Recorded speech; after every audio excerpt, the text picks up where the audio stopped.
Bonjour, bienvenue dans On s'explique. J'ai le plaisir de recevoir aujourd'hui Loris Peta, administrateur de 4M Group. Bonjour Loris. Bonjour Frédéric. On s'explique. On s'explique.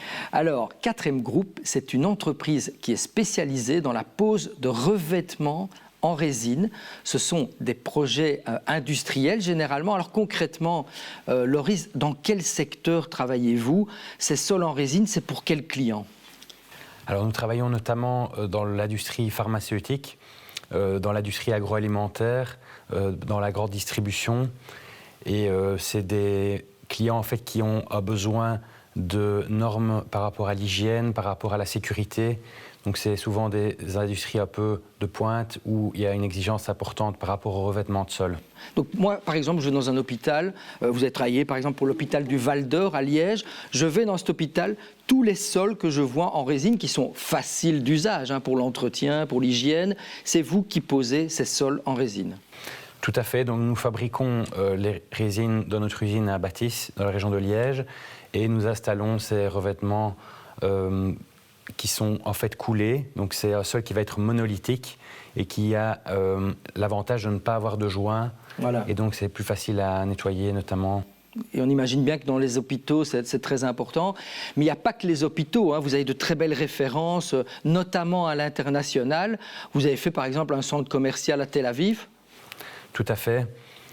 Par exemple, là, c'est une technique qui est différente, c'est terrazzo époxy, qui va donner une image, on va dire, plutôt prestigieuse au projet. Et voilà, nous réalisons de nombreux projets avec ce type de solution. Notamment ici, on vient de réaliser la bourse de commerce à Paris avec l'architecte Tadao Ando, ou le tribunal grande instance à Paris avec Renzo Piano. Donc oui, en plus, vous travaillez avec de gros architectes et vous amenez votre valeur ajoutée, votre expertise au niveau des sols. Là, vous venez de décrocher un tout nouveau contrat, on peut en parler? Oui, tout à fait. Donc voilà, ici, on vient de décrocher un beau contrat à Genève. Donc c'est un grand centre commercial où nous allons en 2023 installer plus de 4000 mètres carrés de revêtement de sol en terrazzo. Ça veut dire comment vous faites concrètement? Vous apportez cette matière qui est déjà faite ou elle se coule sur place? Alors, excellente question. Donc en général, il y a au moins 2 composants qui sont liquides et qui vont être mélangés. Et ça va générer une polymérisation qui va ensuite rendre le sol inerte au sol après un certain laps de temps. Alors, on va revenir sur votre business, mais d'abord, je voudrais rappeler cette success story de 4M Group qui a été initiée par votre père. C'est une très belle histoire. Votre père qui est toujours aux commandes de la société, vous êtes son bras droit, le numéro 2, et appelé sans doute à reprendre les rênes dans quelques années. Alors, 4M Group, c'est quoi? Votre père, il débarque en Belgique, il a à peine 10 ans, de parents italiens, immigrés italiens, il rêve d'architecture, il se lance d'abord dans les soins dentaires avec son épouse, votre maman. Il s'ennuie un peu, il a envie de changer de boulot.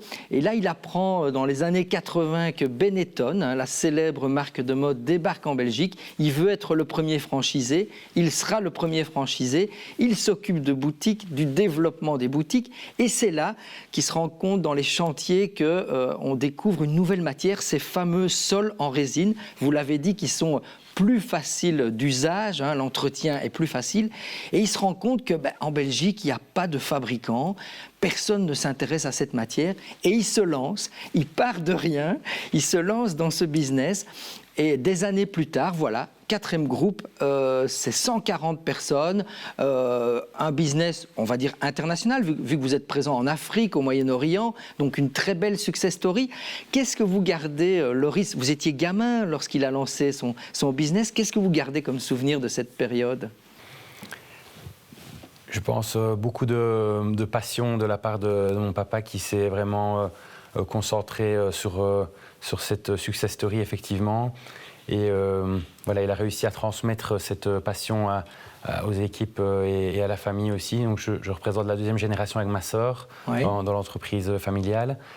Et voilà, je pense qu'il a eu cette découverte au niveau des résines et ça l'a inspiré pour de nombreuses utilisations possibles. Et c'était évidemment un bon choix, je pense. Pour vous, c'était évident de rejoindre immédiatement l'entreprise familiale. Vous avez fait Solvay. Est-ce que vous avez travaillé directement pour l'entreprise ou vous avez eu d'autres expériences avant? Mais naturellement, en fait, je suis arrivé dans l'entreprise familiale. J'étais déjà impliqué pendant mes études pour un projet ou l'autre. Et voilà, il y avait des opportunités, des développements en cours. Et donc, naturellement, ça s'est fait directement, on va dire.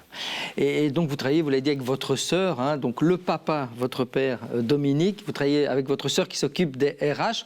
Je l'ai dit, vous êtes entre 120 et 140 personnes. C'est un avantage ou un inconvénient de travailler en famille?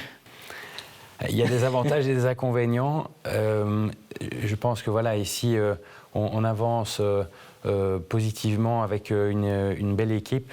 Et c'est parfois plus facile de communiquer en famille, parfois plus compliqué. C'est un beau challenge. Et que ce soit un petit bateau ou un plus grand, c'est pas toujours évident d'apprendre à gouverner un bateau qu'on n'a pas construit. Oui. Mais c'est un beau challenge. Et tous les jours, on apprend et on avance. Et quand on fait le repas de famille le dimanche autour d'un bon plat de pâtes, je caricature, est-ce qu'on parle encore business ou on arrive à scinder, où tout est tout le temps lié? C'est difficile de scinder, Ouais. mais parfois on s'oblige à scinder. Ma maman notamment essaye de nous aider à avancer de cette manière. D'accord. Alors, vous, Loris Peta, vous êtes administrateur, je l'ai dit, numéro 2 de la société. C'est quoi votre job au quotidien? Est-ce que vous voyagez beaucoup? Est-ce que vous devez trouver de nouveaux marchés? Oui, donc je voyage régulièrement. Ici, notamment, on souhaite se développer sur l'Afrique, principalement Afrique de l'Ouest francophone, où il y a énormément d'opportunités. J'ai aussi un lien avec tout ce qui est financier et juridique au niveau du groupe. Et la production des résines, c'est quelque chose dans lequel j'ai été plus impliqué ces dernières années pour mettre au point des nouveaux produits. Donc l'innovation? L'innovation, tout à fait. On a ici créé une 60aine de nouveaux produits depuis 2017, quand on a créé notre nouvelle usine à Bâtisse.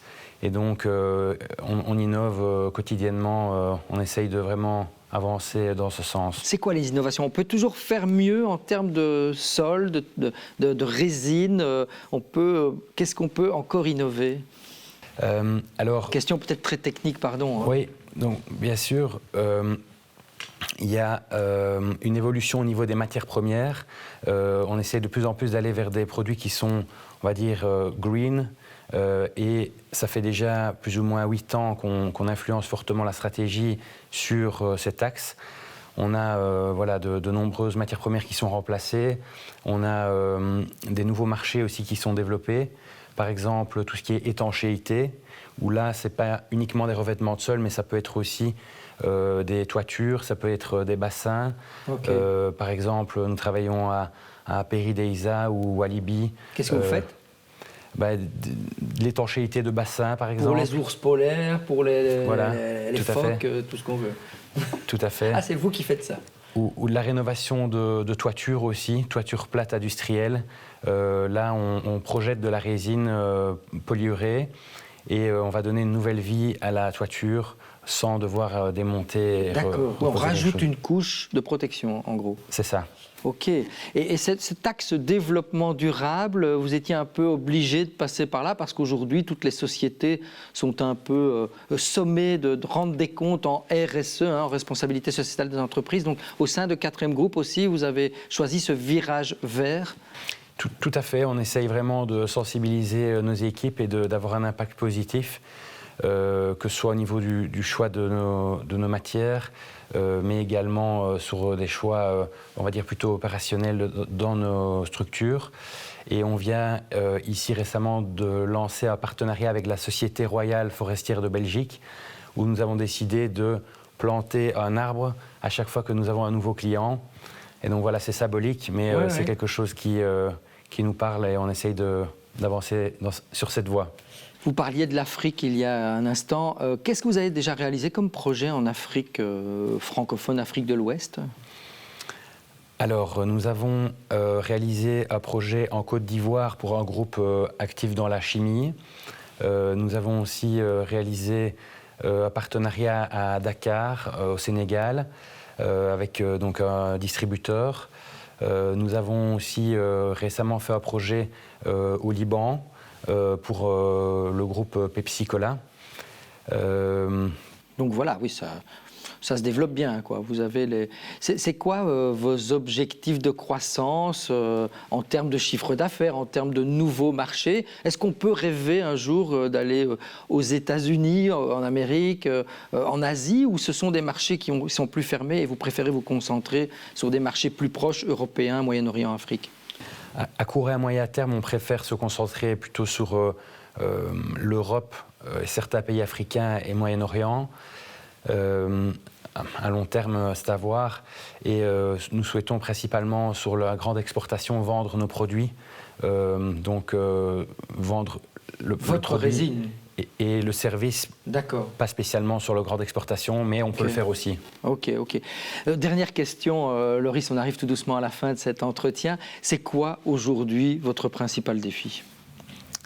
Alors, un challenge important pour le moment, c'est de recruter des talents et de fidéliser les talents au sein de notre organisation.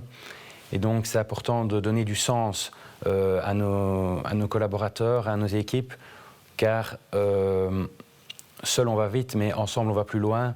Et c'est vraiment un succès collectif qu'on souhaite faire avec de nombreuses personnes qui sont impliquées quotidiennement et qui essayent de vraiment donner le meilleur pour faire progresser l'organisation. Mais ça veut dire concrètement, vous cherchez des gens, vous engagez là pour le moment?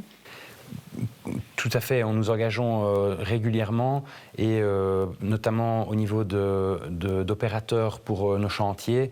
Il y a vraiment une difficulté de trouver une main-d'œuvre et donc c'est un vrai challenge de trouver ces personnes. Vous n'êtes pas le premier ni le seul à vous en plaindre. C'est vrai que la guerre des talents, effectivement, on l'a subi dans tous les secteurs. Loris Speta, administrateur de 4M Group, merci beaucoup d'être venu. Encore une belle success story wallonne. Je vous retrouve avec plaisir la semaine prochaine avec un autre invité. Au revoir.